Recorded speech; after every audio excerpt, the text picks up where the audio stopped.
Croire en Jésus ou venir à Jésus. Croire en Jésus et venir à lui pour le suivre dans l'attente de son retour.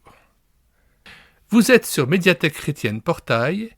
Ici sont proposés des livres chrétiens à télécharger gratuitement sur médiathèquechrétienne.fr, des audiobooks issus de ces mêmes ouvrages et des méditations. médiathèquechrétienne.fr, site comprenant plus de 1600 ouvrages chrétiens à télécharger gratuitement. Nous commençons notre méditation par 2 citations. La première, Jean 7, verset 37. Le dernier jour, le grand jour de la fête, Jésus, se tenant debout, s'écria : « Si quelqu'un a soif, qu'il vienne à moi et qu'il boive. Celui qui croit en moi, des fleuves d'eau vive couleront de son sein, comme dit l'Écriture. » Il dit cela de l'Esprit Saint, que devaient recevoir ceux qui croiraient en lui, car l'Esprit n'était pas encore, parce que Jésus n'avait pas encore été glorifié. Autre citation, Jean 5, versets 37 à 40. Et le Père qui m'a envoyé a rendu lui-même témoignage de moi. Vous n'avez jamais entendu sa voix et vous n'avez point vu sa face. Et sa parole ne demeure point en vous, parce que vous ne croyez pas à celui qui l'a envoyé. Vous sondez les Écritures, parce que vous pensez avoir en elles la vie éternelle. Ce sont elles qui rendent témoignage de moi. Et vous ne voulez pas venir à moi pour avoir la vie. Introduction. Croire en Jésus ou venir à Jésus.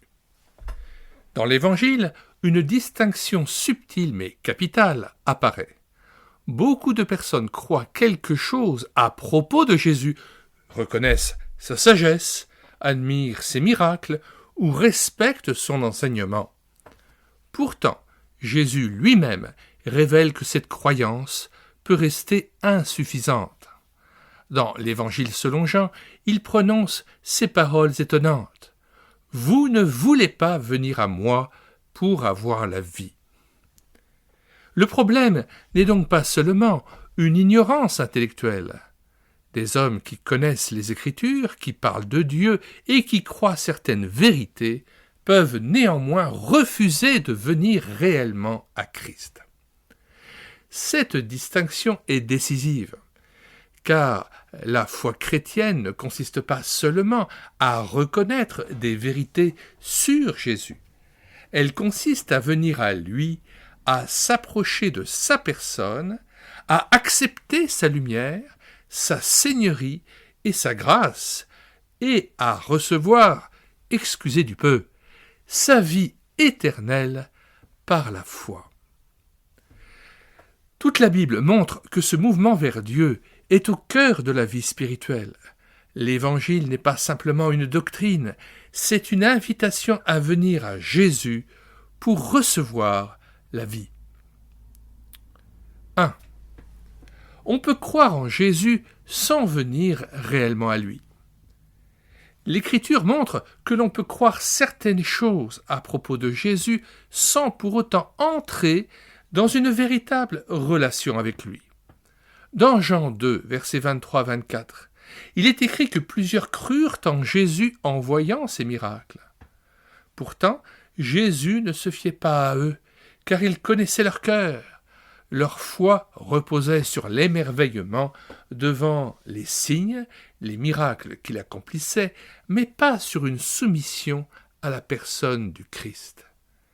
Jésus dira plus tard aux chefs religieux : « Vous sondez les Écritures parce que vous pensez avoir en elles la vie éternelle, et vous ne voulez pas venir à moi pour avoir la vie. » Jean 5, versets 39 à 40.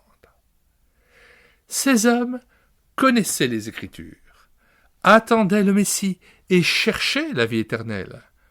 Pourtant, lorsqu'il se tient devant eux, ils refusent de venir à lui. Cette situation n'est pas seulement historique, elle révèle une tentation permanente du cœur humain. On peut admirer Jésus, parler de lui, défendre certaines vérités chrétiennes, appartenir à une tradition religieuse, et pourtant ne pas venir à lui personnellement. La foi peut rester extérieure. Elle peut devenir culturelle, intellectuelle ou doctrinale. Je dirais même s'inscrire dans une dimension familiale ou sociétale sans devenir une véritable rencontre. C'est pourquoi l'Évangile appelle toujours à un mouvement, venir à Jésus. 2. Pourquoi l'homme refuse-t-il de venir à Jésus? La Bible ne présente pas l'homme comme simplement indifférent. Elle révèle un problème plus profond. Le cœur humain résiste au règne de Dieu. Dans une parabole, Jésus rapporte cette parole. « Nous ne voulons pas que cet homme règne sur nous. » Luc 19, verset 14. Le refus de venir à Christ n'est pas seulement une question d'ignorance, il touche la question du règne. Venir à Jésus signifie accepter qu'il soit Seigneur. Or, l'homme naturel préfère souvent rester maître de sa vie. 1. Le refus de la lumière. Jésus dit « La lumière est venue dans le monde et les hommes ont préféré les ténèbres à la lumière. » Jean 3, 19. La lumière révèle le péché, met à nu le cœur et appelle à la repentance. Venir à Jésus implique donc d'accepter d'être jugé par la vérité. 2. L'amour de la gloire humaine. Jean 12, versets 42 à 43, décrit des chefs religieux qui croyaient en Jésus mais n'osaient pas le confesser parce qu'ils aimaient davantage la gloire des hommes que celle de Dieu.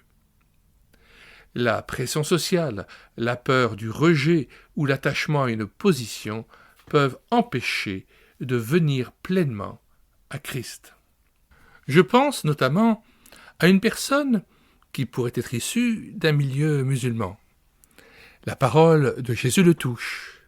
Mais acceptera-t-il de venir à lui et de confesser sa nouvelle foi dans son milieu, dans sa famille, au prix d'un rejet, d'une persécution? Suivre Jésus implique aussi de porter sa croix en acceptant l'incompréhension éventuelle de son entourage. Le témoignage coûte souvent. Le mot martyr est issu du mot témoin en grec. Que Dieu nous donne le courage, non seulement de croire en Christ, de le suivre et de confesser son nom. Je cite l'Apocalypse chapitre 22, versets 14 à 15. « Heureux ceux qui lavent leurs robes, afin d'avoir droit à l'arbre de vie et d'entrer par les portes dans la ville. Dehors les chiens, les enchanteurs, les impudiques, les meurtriers, les idolâtres, et quiconque aime et pratique le mensonge. » Et pour montrer combien la lâcheté dans le témoignage en tant que chrétien peut être source de perdition, nous lisons Apocalypse 21, verset 7. « Celui qui vaincra héritera ces choses, je serai son Dieu, et il sera mon fils.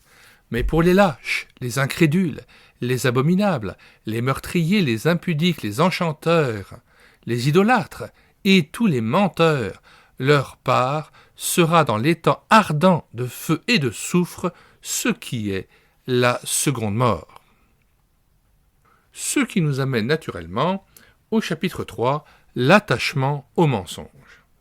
L'apôtre Paul parle d'un phénomène spirituel redoutable. Ils n'ont pas reçu l'amour de la vérité pour être sauvés. 2 Thessaloniciens 2,10. Lorsque l'homme refuse la vérité, il devient vulnérable au mensonge. Des doctrines trompeuses apparaissent alors, un faux évangile, un faux Christ, une religion adaptée aux désirs humains. L'histoire de l'Église montre que lorsque l'on refuse la vérité biblique, on finit souvent par fabriquer un Christ à son image. C'est le moment pour nous de citer 2 Timothée 4,2. « Prêche la parole, insiste en toute occasion, favorable ou non, reprend, censure, exhorte avec toute douceur et en instruisant. Car il viendra un temps où les hommes ne supporteront pas la saine doctrine, mais, ayant la démangeaison d'entendre des choses agréables, ils se donneront une foule de docteurs selon leurs propres désirs, détourneront l'oreille de la vérité et se tourneront vers les fables. » Fin de citation. Nous mettons en garde particulièrement contre 3 choses. Mais il y en aurait bien d'autres, mais le temps nous impose de limiter notre réflexion. Premièrement, l'idolâtrie mariale. Des catholiques se disent croire en Christ, mais considèrent Marie comme co-rédemptrice. C'est une hérésie grave. Seul le sacrifice de Christ à la croix et son sang précieux nous rachètent de nos péchés et nous assurent de la rédemption. Marie n'est pas co-rédemptrice. Il faut donc renoncer à ce culte marial pour s'attacher et venir à Jésus seul. Demander pardon à Dieu pour cet attachement idolâtre à la personne de Marie qui n'est en rien conforme à la pensée des Saintes Écritures. Nous rappelons que nous avons mis une bibliographie à la fin de cette prédication téléchargeable sur médiathèquechrétienne.fr. B. L'hérésie pernicieuse du parler en langue qui prétend que l'Esprit Saint nous est communiqué à partir du moment où nous parlons en langue. Hérésie présente dans les mouvements pentecôtistes et charismatiques. C'est un autre évangile dangereux, toxique et qui ouvre la porte à une invasion démoniaque. Or, pour recevoir le Saint-Esprit, juste est besoin de croire en Jésus-Christ, mort pour nos péchés et ressuscité d'entre les morts. 1 Corinthiens 15, versets 1 à 7, Éphésiens 2, 13, et surtout le passage de Jean 7, versets 37 à 39, que nous lisons. Le dernier jour, le grand jour de la fête, Jésus, se tenant debout, s'écria « Si quelqu'un a soif, qu'il vienne à moi et qu'il boive. Celui qui croit en moi, des fleuves d'eau vive couleront de son sein, comme dit l'Écriture. » Il dit cela de l'Esprit, du Saint-Esprit que devaient recevoir ceux qui croiraient en lui, car l'Esprit n'était pas encore, parce que Jésus n'avait pas encore été glorifié. Nous vous invitons aussi à vous reporter à notre cytographie, à notre bibliographie en fin de prédication, concernant le charismatisme et le pentecôtisme, et nous vous recommandons particulièrement 2 ouvrages, celui de Ralph Challis, intitulé « Le don de parler diverses langues » et celui de George Birch intitulé « Le ministère de délivrance » où l'on voit comment échapper au piège de l'esprit des esprits de langue. Petit c. Nous vous mettons en garde aussi contre le syncrétisme religieux. Beaucoup croient en Jésus et en même temps ont le cœur partagé. Ils offrent un culte au Dieu de l'Orient, influencés par le Nouvel Âge. Ils font du yoga, croient en Bouddha et s'ouvrent aux divinités orientales. Ou ils s'ouvrent à une piété populaire, à l'adoration angélique, à l'invocation aux saints, adorent l'Eucharistie, consultent des voyantes et font tourner les tables, consultent leur horoscope ou invoquent les morts même. C'est extrêmement grave et on ne peut pas, relisez le livre de Lévitique ou de Deutéronome 18 par exemple, à la fois prétendre adorer Dieu et se souiller par le contact avec les puissances invisibles, les esprits mauvais, et prétendre à la fois adorer Christ et en même temps rendre un culte aux idoles et se souiller par les fausses doctrines. Nous lisons Osée 10, versets 1 et 2. Israël était une vigne féconde qui rendait beaucoup de fruits. Plus ses fruits étaient abondants, plus il a multiplié les autels. Plus son pays était prospère, plus il a embelli les statues. Leur cœur est partagé, ils vont en porter la peine. L'Éternel renversera leurs autels, détruira leurs statues, et bientôt ils diront « Nous n'avons point de roi, car nous n'avons pas craint l'Éternel. » Conclusion. S'il faut croire en Jésus et venir à lui, c'est en lui seul qu'il faut croire et à lui seul qu'il faut venir.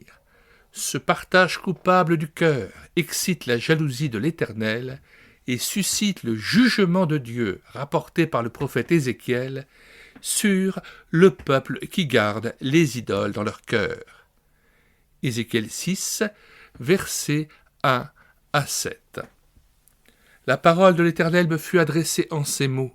« Fils de l'homme, tourne ta face vers les montagnes d'Israël et prophétise contre elles. Tu diras, montagnes d'Israël, écoutez la parole du Seigneur de l'Éternel. Ainsi parle le Seigneur l'Éternel aux montagnes et aux collines, aux ravins et aux vallées. Voici, je fais venir l'épée contre vous et je détruirai vos hauts lieux. Vos autels seront dévastés, vos statues du soleil seront brisées, et je ferai tomber vos morts devant vos idoles, et je mettrai les cadavres des enfants d'Israël devant leurs idoles, et je disperserai vos ossements autour de vos autels. Partout où vous habitez, vos villes seront ruinées, et vos hauts lieux dévastés, vos autels seront délaissés et abandonnés, vos idoles seront brisées et disparaîtront, vos statues du soleil seront abattues et vos ouvrages anéantis, les morts tomberont au milieu de vous, et vous saurez que je suis l'Éternel. Ainsi donc, il faut croire en Jésus et apprendre à craindre celui qui est juge des vivants et des morts. C'est ce que nous révèle l'apôtre Pierre dans son discours à Corneille dans Acte 10, versets 42-43. Et Jésus nous a ordonné de prêcher au peuple et d'attester que c'est lui qui a été établi par Dieu, juge des vivants et des morts. Tous les prophètes rendent de lui le témoignage que quiconque croit en lui reçoit par son nom le pardon des péchés. Alors, une petite clé de compréhension, le nom de la Bible est synonyme de personne. Quand je crois en Jésus-Christ, je reçois par sa personne même, par la personne de Jésus-Christ, Dieu, Fils de Dieu, vivant, ressuscité, le pardon des péchés. Le Fils de l'homme a le pouvoir de pardonner tes péchés si tu crois en Jésus-Christ, mort pour tes péchés à la croix et ressuscité d'entre les morts. Nous citons maintenant aussi Luc 12, verset 4. « Je vous dis à vous qui êtes mes amis, ne craignez pas ceux qui tuent le corps et qui, après cela, ne peuvent rien faire de plus. Je vous montrerai qui vous devez craindre. Craignez celui qui, après avoir tué, a le pouvoir de jeter dans la géhenne. Oui, je vous le dis, c'est lui que vous devez craindre. » La géhenne, c'est-à-dire l'enfer. Or, puisque le Père a remis tout jugement au Fils, n'est-ce pas Jésus-Christ devant qui nous devons apprendre à trembler? N'est-ce pas lui que nous devons servir avec piété et avec crainte? Enfin, nous citons ce passage d'Hébreux 12, versets 27 à 29. Ces mots, une fois encore, indiquent le changement des choses ébranlées comme étant faites pour un temps, afin que les choses inébranlables subsistent. C'est pourquoi, recevant un royaume inébranlable, montrons notre reconnaissance en rendant à Dieu un culte qui lui soit agréable, avec piété et avec crainte. Car notre Dieu est aussi un feu dévorant. Troisième partie. Venir à Jésus, le chemin de la vie. Face à ce refus, l'Évangile proclame une invitation simple et profonde. Celui qui vient à moi n'aura jamais faim. Jean 6, verset 35. Venir à Jésus signifie reconnaître sa seigneurie, confesser son péché, recevoir sa grâce, dépendre de lui. Ce mouvement qui consiste à venir à lui n'est pas seulement un moment initial de conversion, c'est une dynamique permanente de la vie chrétienne. L'Épître aux Hébreux décrit cette approche de Dieu avec une image remarquable. Nous avons une libre entrée dans le sanctuaire par le sang de Jésus, Hébreux 10, verset 19. Grâce à l'œuvre de la croix, une route nouvelle et vivante est ouverte vers Dieu. Le croyant est invité à s'approcher continuellement du Seigneur. Ainsi, la foi chrétienne n'est pas seulement croire que Christ est mort et ressuscité, elle consiste aussi à venir à lui, demeurer en lui et vivre dans sa présence dans les lieux célestes. Comme nous le révèle Éphésiens chapitre 2. Versets 4 à 10. Mais Dieu, qui est riche en miséricorde, à cause du grand amour dont il nous a aimés, nous qui étions morts par nos offenses, nous a rendus à la vie avec Christ. C'est par grâce que vous êtes sauvés. Il nous a ressuscités ensemble et nous a fait asseoir ensemble dans les lieux célestes en Jésus-Christ, afin de montrer dans les siècles à venir l'infinie richesse de sa grâce par sa bonté envers nous en Jésus-Christ. Car c'est par la grâce que vous êtes sauvés par le moyen de la foi. Et cela ne vient pas de vous, c'est le don de Dieu. Ce n'est point par les œuvres, afin que personne ne se glorifie, car nous sommes son ouvrage, ayant été créés en Jésus-Christ pour de bonnes œuvres, que Dieu a préparées d'avance, afin que nous les pratiquions. Nous lisons aussi Apocalypse 12, verset 11. Ils l'ont vaincu, il est question de Satan, le dragon ancien, le diable. Ils l'ont vaincu, les chrétiens, à cause du sang de l'agneau et à cause de la parole de leur témoignage. Et ils n'ont pas aimé leur vie jusqu'à craindre la mort. C'est pourquoi réjouissez-vous, cieux, et vous qui habitez dans les cieux. De qui est-il question dans cette expression « et vous qui habitez dans les cieux » ? Eh bien, il est question de tous les chrétiens qui ont saisi dans leur cœur que dorénavant leur cité à eux est dans les cieux, et que dès maintenant dans cette vie, ils peuvent à chaque instant trouver refuge dans le sein du Père, dans le sein de Christ, et se réjouir en Dieu. En Jésus-Christ, grâce à son sang précieux, qui nous purifie de tout péché, nous sommes réconciliés avec Dieu et nous pouvons emprunter cette route nouvelle et vivante qui nous mène dans les lieux célestes, dans le cœur du Père, et nous pouvons, avec assurance, nous asseoir avec Christ dans les lieux célestes parce que c'est la position que Dieu le Père nous a donnée en Jésus-Christ. Quatrièmement, la grâce qui attire vers Christ. Cependant, la Bible enseigne aussi que l'homme ne vient pas à Jésus par ses propres forces. Jésus déclare « Nul ne peut venir à moi si le Père qui m'a envoyé ne l'attire » Jean 6, verset 44. La venue à Christ est donc à la fois une réponse de foi à la grâce, à l'appel de Dieu, à son amour, mais elle est aussi une œuvre de la grâce divine et de son élection. Dieu attire le cœur, convainc du péché et révèle la beauté du Christ.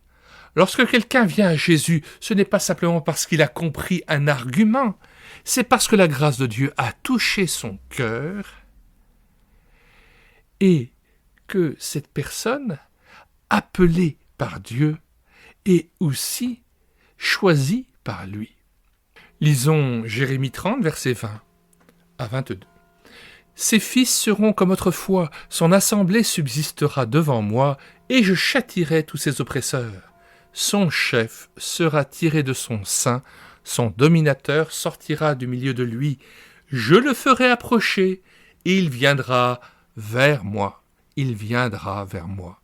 Car qui oserait de lui-même s'approcher de moi, dit l'Éternel, vous serez mon peuple, et vous serez votre Dieu.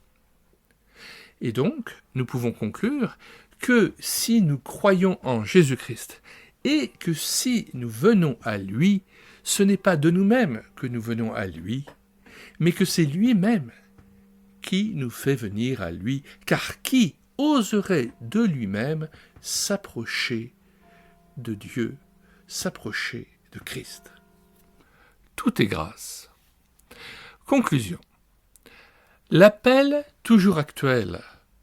Au fond, toute la question de la foi se résume peut-être ainsi. Sommes-nous simplement des personnes qui croient certaines choses sur Jésus ou sommes-nous réellement venus à lui? Le Christ de l'Évangile n'est pas seulement un enseignant ou un consolateur. Il est aussi celui que Dieu a établi, juge des vivants et des morts. Acte 10, verset 42. Mais ce juge est aussi celui qui ouvre l'accès au Père et invite les pécheurs à s'approcher du trône de la grâce. L'Évangile demeure donc une invitation personnelle. Si quelqu'un a soif, qu'il vienne à moi et qu'il boive.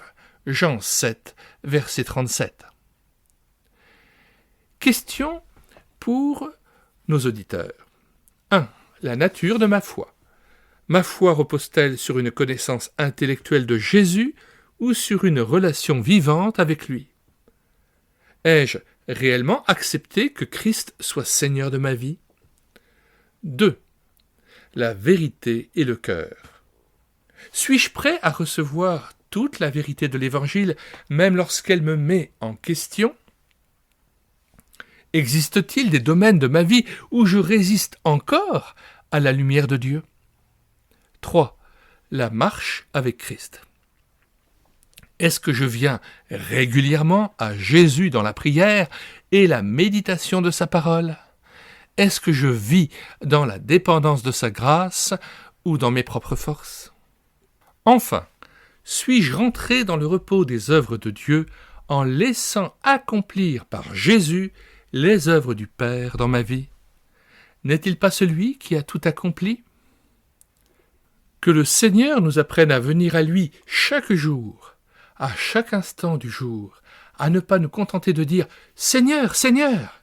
dans une piété stérile et autocentrée, mais à faire la volonté du Père par l'Esprit Saint en Jésus-Christ. Prédication d'Étienne Durocher sur la chaîne YouTube Médiathèque chrétienne Portail, chaîne pointant vers le site internet médiathèquechrétienne.fr, site comportant déjà plus de 1600 ouvrages chrétiens à télécharger gratuitement.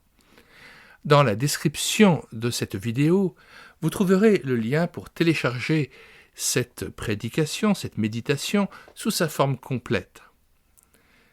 Médiathèque chrétienne Portail, des paroles anciennes et nouvelles destinées à nourrir la foi, éclaircir l'intelligence et conduire le cœur vers Dieu, que ces lectures vous accompagnent dans votre recherche de vérité et vous conduisent toujours plus près du Christ. Juste une petite précision, quand vous êtes arrivé sur le site internet médiathèquechrétienne.fr, vous cliquez sur « Livres à télécharger », puis vous faites une recherche par ordre alphabétique d'auteur. Les téléchargements des ouvrages sont gratuits.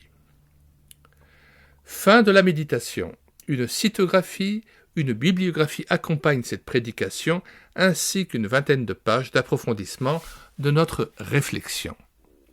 Pour être mis au courant des différents audiobooks que nous lisons, des ouvrages que nous avons numérisés et que vous pouvez télécharger gratuitement sur le site médiathèquechrétienne.fr, écoutez les différentes méditations que nous allons publier prochainement, abonnez-vous à cette chaîne YouTube Médiathèque chrétienne Portail.